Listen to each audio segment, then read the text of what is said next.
ಈಗ ಹುಬ್ಬಳ್ಳಿಯ ಸ್ಟೋರಿಯನ್ನು ನೋಡೋಣ. ಹುಬ್ಬಳ್ಳಿಯಲ್ಲಿ ಏನಾಗಿದೆ ಗೊತ್ತಾ? ಒಂದು ಭೀಕರ ಆಕ್ಸಿಡೆಂಟ್ ಆಗಿತ್ತು. ಆಟೋ ಟಿಪ್ಪರ್ ಹರಿದು ಬಾಲಕಿ ಮೃತಪಟ್ಟಿದ್ದು. ಈ ಕೇಸ್ ವಿಚಾರಕ್ಕೆ ಸಂಬಂಧಪಟ್ಟಂತೆ ಸಿಸಿಟಿವಿ ದೃಶ್ಯಾವಳಿಗಳು ಸಿಕ್ಕಿದವೆ. ಈ ಆಕ್ಸಿಡೆಂಟ್ನ ಭೀಕರ ದೃಶ್ಯ ಸಿಸಿಟಿವಿಯಲ್ಲಿ ಸೆರೆಯಾಗಿದೆ. ಬೆಂಡಿಗೇರಿ ಠಾಣೆ ವ್ಯಾಪ್ತಿಯಲ್ಲಿ ನಿನ್ನೆ ಈ ದುರಂತ ಆಗಿದ್ದು. ಈ ದುರಂತದಲ್ಲಿ 5 ವರ್ಷದ ಬಾಲಕಿ ಹಮೀದಾ ಬಾನು ಸ್ಥಳದಲ್ಲೇ ದುರ್ಮರಣವನ್ನಪ್ಪಿತ್ತು. ಹುಬ್ಬಳ್ಳಿಯ ಸೋನಿಯಾ ಗಾಂಧಿ ನಗರದಲ್ಲಾಗಿದ್ದು ಈ ಘಟನೆ. ಹುಬ್ಬಳ್ಳಿ ಧಾರವಾಡ ಮಹಾನಗರ ಪಾಲಿಕೆ ಆಟೋ ಟಿಪ್ಪರ್ ವಾಹನ ಅದು ಹರಿದುಬಿಟ್ಟು ಬಾಲಕಿ ಸಾವನ್ನಪ್ಪಿದ್ದಾಳೆ. ಫಸ್ಟು ಡಿಕ್ಕಿ, ಆಮೇಲೆ ಕೆಳಗೆ ಬಿದ್ದ ಬಾಲಕಿ ಮೇಲೆ ಅದೇ ವಾಹನ ಹರಿದು ಬಿಡುತ್ತೆ. ಈ ಆಕ್ಸಿಡೆಂಟ್ನ ಭೀಕರ ದೃಶ್ಯಾವಳಿಗಳು ಅಲ್ಲಿ ಸೆರೆಯಾಗಿದೆ. ಸಿಸಿಟಿವಿಯಲ್ಲಿ ಸೆರೆಯಾಗಿರೋದು. ಆ ವಾಹನ ವೇಗವಾಗಿ ಬರುತ್ತೆ.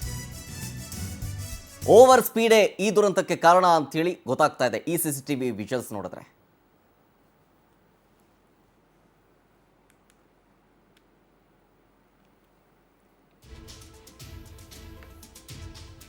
ನೋಡಿ, ಇದು ಹುಬ್ಳಿ ಧಾರವಾಡ ಪಾಲಿಕೆಯ ಆಟೋ ಟಿಪ್ಪರ್ ಗಾಡಿ. ಅದು ಸ್ವಲ್ಪ ಹೈಟ್ ಇದೆ. ಮೋಸ್ಟ್ ಪ್ರಾಬಬ್ಲಿ ಆ ಬಾಲಕಿ ಕಾಣಿಸಿಲ್ವಾ ಏನೋ ಅಂತ. ಆಮೇಲೆ ಇದು ಕಾಲುದಾರಿ ಅಥವಾ ಚಿಕ್ಕ ರೋಡ್, ಇದು ಮೇನ್ ರೋಡ್ ಅಲ್ವೇ ಅಲ್ಲ. ಲಿಮಿಟಲ್ಲಿ ಹೋಗಬೇಕು. ಸ್ವಲ್ಪ ವೇಗ ಕೂಡ ಜಾಸ್ತಿ ಆಗಿದೆ. ನಿಂತಿದ್ದ ಗಾಡಿ ಅದು. ಬಟ್ ಸ್ಟಾರ್ಟ್ ಮಾಡ್ತಿದ್ದಂಗೆ, ಮೂವ್ ಆದಕ್ಕೆ ಸ್ಟಾರ್ಟ್ ಆಗ್ತಿದ್ದಂಗೆ ಸ್ಪೀಡಲ್ಲಿ ಹೋಗ್ತಾ ಇರುತ್ತೆ. ಮೃತ ಬಾಲಕಿಯ ಫೋಟೋ ನೋಡ್ತಾ ಇದ್ದೀರಿ ನೋಡಿ. ಆಟ ಆಡ್ತಿರುತ್ತೆ. ಹಿಂದೆ ಗಾಡಿ ಬಂದಿರೋದು ನೋಡಿಲ್ಲ. ಮುಂದೆ ಹೋಗ್ತಾ ಇದ್ದ ಸಂದರ್ಭದಲ್ಲಿ ಡ್ರೈವರು ಕೂಡ ನೋಡಿಲ್ಲ.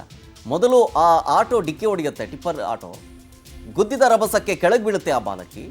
ಬಿದ್ದ ನಂತರವೂ ಕೂಡ ಅದೇ ವಾಹನ ಆ ಚಕ್ರದಲ್ಲಿ ಸಿಲುಕಿ ಬಾಲಕಿ ಮೃತಪಟ್ಟು ಬಿಡ್ತಾರೆ.